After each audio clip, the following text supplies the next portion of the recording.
The Pratt & Whitney radial engines rasped and hunted as they struggled to inhale the high-altitude air. A pair of the venerable twin Wasp 14-cylinder aircraft motors, produced by the thousands during the war, powered the unmarked C-47 transport as it buffeted through a stormy night. Absent any cargo in the rear fuselage, the plane, known as the Skytrain, was particularly susceptible to the fickle air drafts it battled above the top of the world. Scraping 22,000 feet in altitude, Delbert Baker drawled from the co-pilot seat, a toothpick dangling from his lips. Disheveled and moon-faced, he had the droopy-eyed gaze of a man who would yawn if a space alien tapped him on the shoulder. "Engines ain't too happy." "We're well under our ceiling, even if the motors don't seem to think so," the pilot said crisply. The antithesis of his co-pilot, James Worthington sat upright in a clean, pressed flight suit, his grip tight on the plane's yoke. Yet he was equally impervious to the bumps and creaks of the empty cargo plane as it was knocked around the violent sky. Though unseen mountaintops passed just beneath the plane's belly, Worthington remained as calm as a man playing checkers. Like Baker, Worthington had plenty of experience flying over the Himalayas in transports. Both had regularly flown the hump during World War II, when the U.S. Army Air Force supplied arms and supplies to the nationalist Chinese from bases in India. Now they flew for the CIA, but the dangers of crossing the towering mountain range in marginal weather had not lessened. Worthington tapped a pair of red knobbed handles protruding between their seats, assuring they were pulled fully back.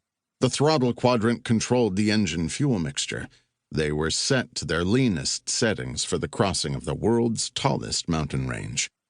Their headsets crackled with the voice of their navigator, seated in a compartment behind them. "About 20 minutes to Lhasa. Maintain current heading." The airplane suddenly bounced like a roller coaster flying off the rails.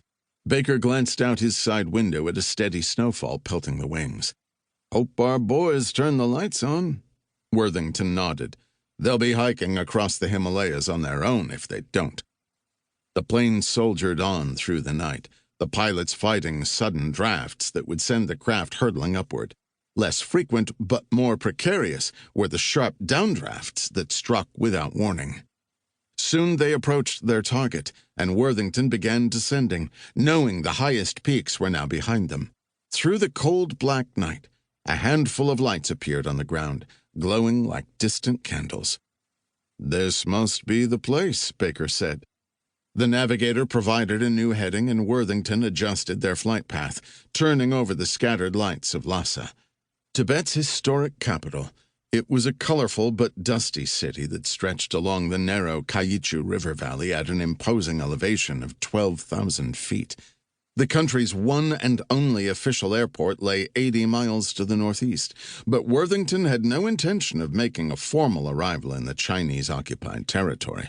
Instead, he guided the C-47 toward an ad hoc landing strip created for the mission by friendly locals, who had secretly cleared rocks from an open plain on the town's west side. The snow diminished, then ceased altogether as Worthington flew low over the city, both aviators scanning the ground through the broken cloud cover. "There, ahead, to the right." Baker pointed out the windscreen. The toothpick in his mouth suddenly twirled, the first indication of tension. Worthington saw it too. A pair of faint blue lights, lined up perfectly east to west, with a long black patch between them. Baker squinted at the distance and lowered the landing gear. "Not sure they gave us the 2,000 feet we asked for." Worthington shook his head. "Too late to argue now." He aligned the nose of the Skytrain with the nearest light and reduced speed. A brisk headwind seemed to bring the plane to a standstill while rocking the wings. Worthington waited until the blue light disappeared beneath the nose, then called to Baker. "Landing lights,